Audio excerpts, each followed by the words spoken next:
In the 70s, there were no pocket calculators, no real computers. You had like paper sheets and had to do your research on your own. Right. And there was nothing like GPS. Anybody today has a GPS in their car. Anybody has internet. But these people started with their knowledge and developed new knowledge out of it. And this process is yet to be continued. And that's what I learned at NASA as well. Yeah, we could all go back to Galileo, how he made his telescope. It's right. Indeed, it's the 400th anniversary of Galileo presenting the telescope and using a telescope actually to look up into the sky and try to understand it. And in fact, as I was yesterday at the beach, I was able to see something what made Galileo so famous. And it's a planet. It's a very bright star on the sky, and it's called Jupiter. And because Jupiter is a planet, it has 4 moons, which are really good to see. And Galileo was able, with a small telescope, to see these moons circling around it. Yeah. And he got into trouble because the church wouldn't accept it, because the church would say, okay, Earth is in the center of the entire cosmos. Right. But Galileo showed it was not. So, and that's what anybody can see if they just look up into the sky and just use like a couple of minutes a day and just look up and just enjoy and try to ask a few questions about the sky. Where did they come from? What's the faith of the universe? And what is it? What does it actually mean, what I can see up there? These tiny little dots. What does it even mean? If you realize that each of these dots pretty much represent a star like our sun, it is just amazing. It is. It is just amazing. And when you were talking about the stars being born and dying, it's just like humans.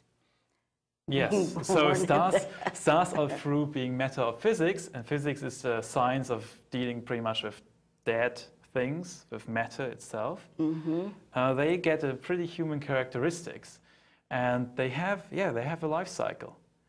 And that's exactly where I was getting at. Yes, it's amazing. So also what is important with NASA is that the sun affects us. We have not only like sunrise and sunsets, but we can see that we are dependent on the solar activity. It's hot, we can feel the heat, it's powered by our sun.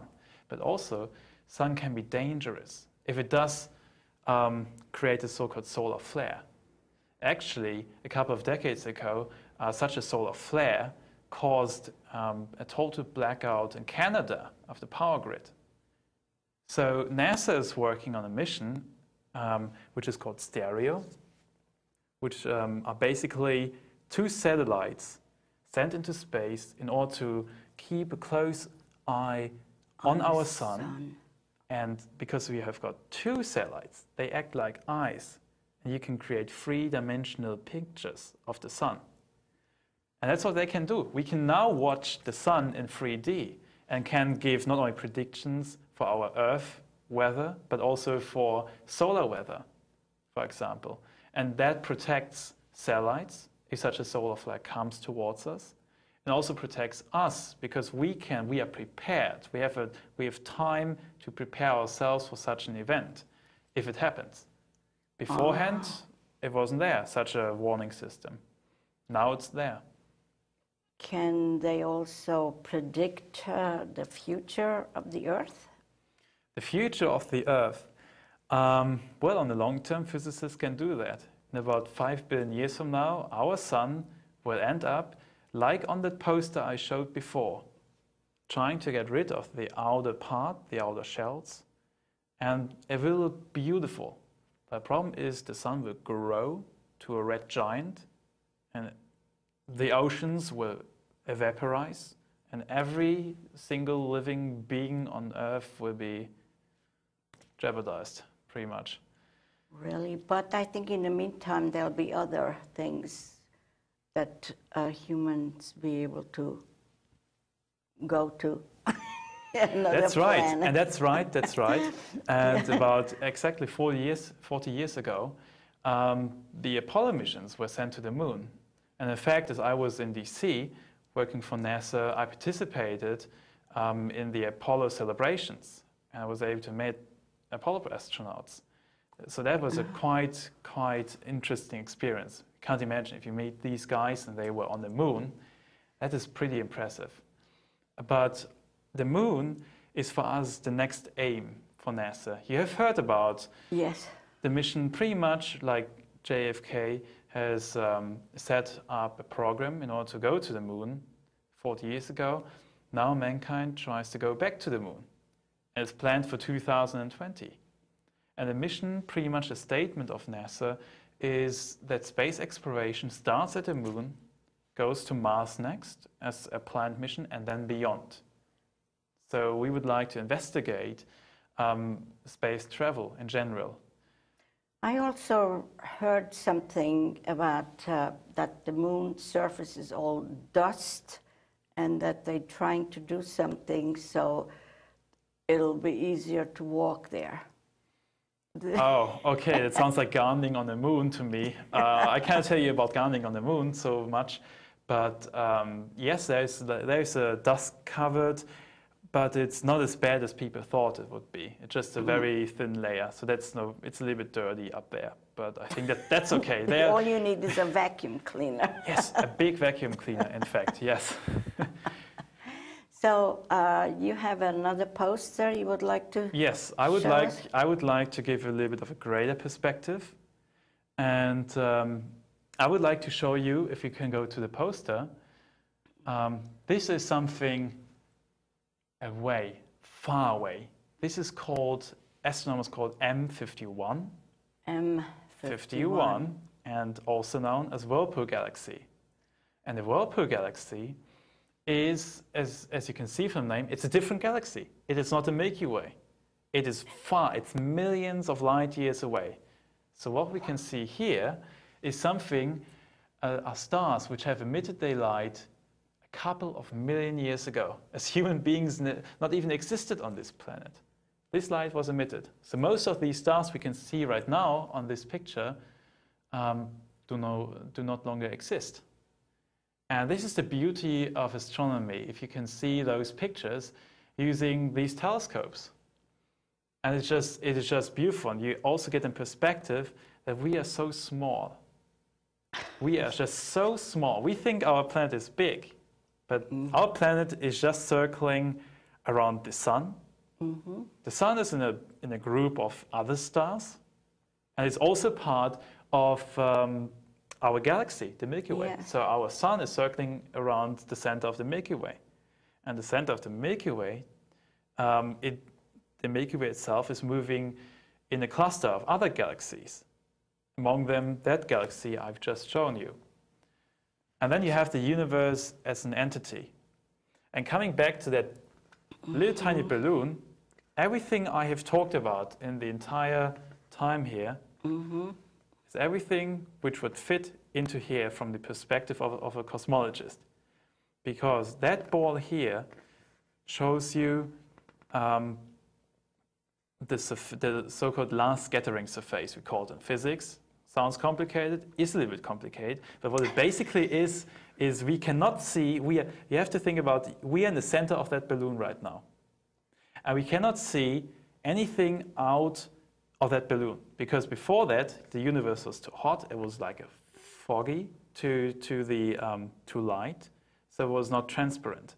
But after that event, it got transparent, and everything I was talking about is within that balloon, because we can see it. It is amazing. I was thinking of all these technologies and everything, like you could go out of space and then put cameras in space to take pictures. What would happen if there was like a glitch, like that all the computers will be just shut down for a reason? Oh, that would be pretty bad. We would lose all technology we have in space, because it's not easy. We cannot just call AAA and they will fix it. That's not possible. Yeah, so just like when you go to the bank, sometimes they can't look up your record because there's a malfunction, and then it happened to a lot of other institutions where the In fact, even NASA has such a problem. The But taxpayer. what causes that? Just a mistake made by somebody in the plannings. And if we come back to... It's a human mistake, you say? Yeah, most of the time it's a human mistake, or just the material doesn't work really, or something breaks. I mean, it's not coming from here. No, I can assure you the CMB is not destroying our technology. Oh, okay. But if we look on the Hubble Space Telescope, which you can see here, which has taken the pictures I've shown you before, I could see the it Hubble now. Space Telescope had a big problem. It needed a pair of glasses. Oh. It has, or you have to call your optician. But the problem was somebody made a mistake as it was produced. So they had to send up a space shuttle about 3 years after it was launched and had to build in these glasses in order to make these beautiful pictures. Beforehand, it was all pretty much like the pictures we had already because it was not sharp, you know. And so this mistakes happens quite often. But NASA has to create missions which are reliable, and they do not have errors or mistakes in them. That's why it's so hard to do that. So just very quickly, what is your hope in the near future? What you'll learn or what you would like to accomplish? What I would like to accomplish, first of all, it's my senior year in high school in Germany, so I would like to finish school, get out of there. Although I like my friends and everything, and I like Berlin, where I live, but I would like to go to university as soon as possible, but enjoy the time in the meanwhile and learn as much as possible. In Germany, or you want to come back here? I'm not quite sure, but in the question of going to a German university, I think I would like to go to UK or to the United States because I've been to these two places a lot, and I would just like to continue my studies. In the same field? Yes, I think in astronomy or physics in general, but also in other things like photography. But photography and astronomy is pretty well Connected. Goes along pretty okay. Let's put it that way. Well, I'm so happy that you came to me before you journey back to Germany. It's really extremely interesting what you're doing, and whoever's going to watch it, I'm sure they'll be more interested. And it's wonderful for a youth, like you said. Absolutely, and I can only encourage anybody out there to just take a couple of minutes, like every day if you can. If not, every second day is okay as well, and just look up the sky and just ask questions and just enjoy it. First, you have to find a telescope. You don't need a telescope, in fact. No? I was sitting yesterday on the beach in a chair, and it was beautiful. You were able to see the Milky Way. You were able to see everything. It's just beautiful. Oh, I must try that one day. So just sitting on the beach in your chair and enjoy the evening. Okay. I never really looked in a telescope. I never really. We have to do that then. Yes. So you want to have the universe? You got this at NASA?